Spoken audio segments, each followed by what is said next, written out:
Every path we walk holds secrets. Some are in plain sight, some are waiting to be discovered.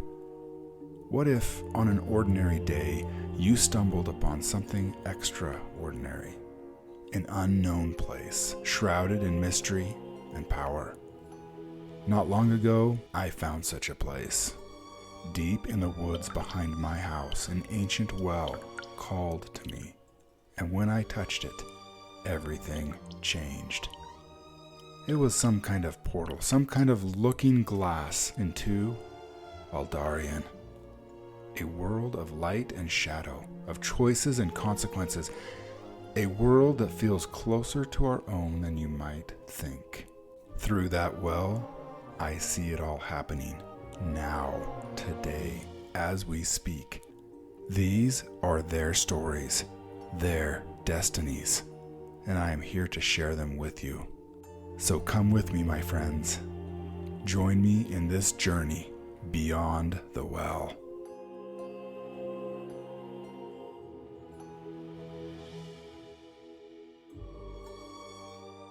The Firelight Dare, Episode 2, Search and Retrieve. Roran swallowed hard as the distant scream faded into the wind. His fists clenched, his legs frozen in place. The firelight flickered, casting long, uneasy shadows across the ground. He turned to Darik, his voice tight with dread. "They're in trouble." "Aye," Darik murmured, his face unreadable. He took a slow, long breath, his weathered hands gripping the hilt of a long knife at his belt. "Didn't I warn you? A man who goes looking for trouble usually finds it." Roran turned on him, frustration bubbling beneath his fear. "So we just leave them then?"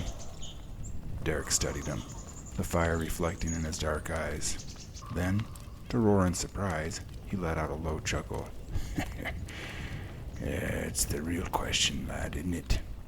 He shifted, rising from the log with a groan.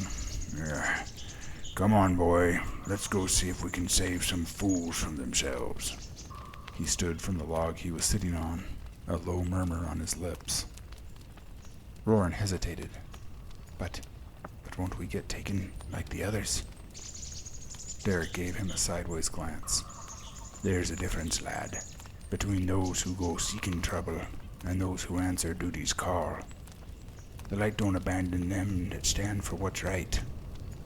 He paused, his voice lowering. "But it don't much favor the reckless neither." Roran nodded slowly, still unsure but unwilling to turn away. Darik motioned for him to follow, and together they left the fire behind, swallowed by the darkness of the Lovakian forest. The ruins loomed ahead, black and jagged against the night sky. Broken towers reached like skeletal fingers towards the heavens. And what was once a mighty fortress now lay in heaps of moss-covered stone.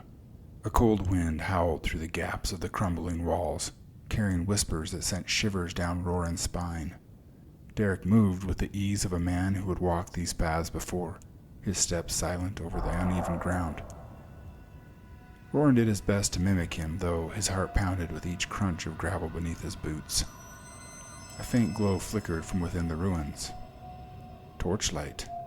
The boys must be inside. Darik motioned for Roran to stay low as they crept forward. As they reached the outermost wall, they heard voices frantic and panicked. "Cedric, help me, I can't move!" "Shut up, Jory, I'm trying." Darik pressed his back against the stone and gave Roran a knowing look. "Holes," he muttered. Roran peered around the broken wall and spotted them. The boys had stumbled into what must have once been the lower chamber of the fortress. A collapsed section of the flooring had given away beneath them, leaving two of them trapped in a pit of loose stone and tangled roots. Cedric and another boy stood above them, gripping the edge and straining to pull their friends free, but the more they struggled, the deeper the pit seemed to swallow them. The ruins were shifting. Roran looked around. Out of the corner of his eye, he could have sworn he saw something move by. "Darik, there's something here." "Of course there is, lad. Trust me now. Keep your feet planted and firm. Know that we're on Light's errand. Then he glanced back down at the boys struggling to get out of the pit. Darik let out a slow breath. If they keep that up, the whole thing will be down on their heads soon. Roran felt a panic rise in his throat. Then we have to do something. Darik nodded. Aye, but smartly now. Moving swiftly, Darik stepped from the shadows, his voice low but firm. Stop moving, you little fools, unless you want the whole ruin burying you alive. The boys froze, turned around, their faces pale, their breath coming in ragged gasps. Cedric turned, eyes wide with shock. Darik? Aye. Darik stepped forward, motioning for Roran to follow. You lot really picked a fine place to play now, didn't you? Jory, the boy stuck in the pit, the deepest, whimpered. It's not a game. Please, get us out of here. Darik crouched at the edge of the pit, studying the debris. The stones were loose, held together only by the roots of the ancient trees growing around them. One wrong move, and the entire thing would collapse.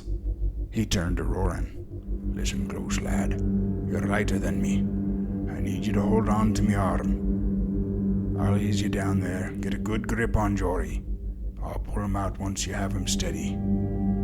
Roran's stomach twisted, but he nodded. He scrambled down carefully, planting his feet on the most solid ground he could find. Jory's face was streaked with dirt and sweat, his eyes filled with terror.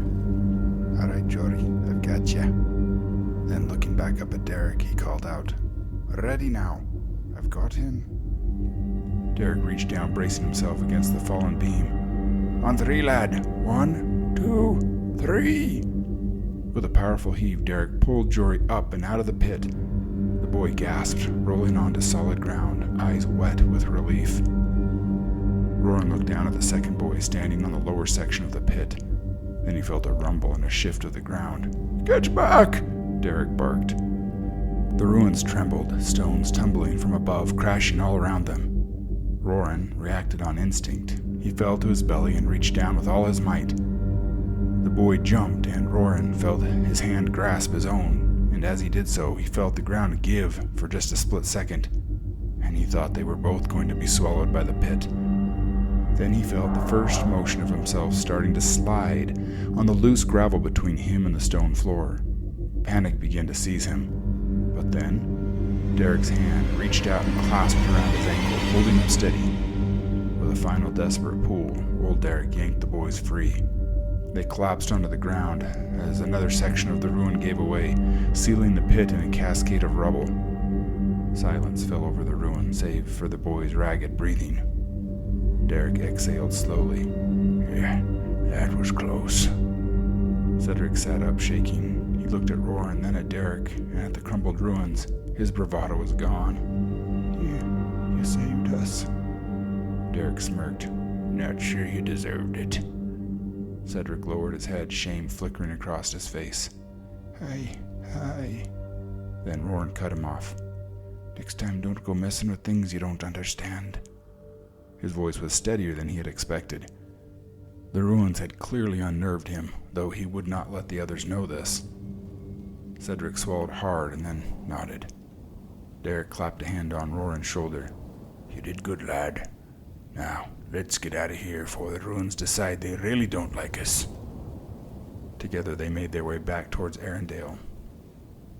Roran walked taller that night, his feet steady beneath him as he thought about the fear he'd had to face that night. He shuddered at the thought that he had almost decided to go with them, the pressure he had nearly caved into, but he hadn't. He had faced that fear and chosen to act in a different way, not out of recklessness, but out of duty. A quiet confidence surrounded his thoughts and mind. Oddly, he had no animosity for the boys. He was just grateful that they were out of there safe.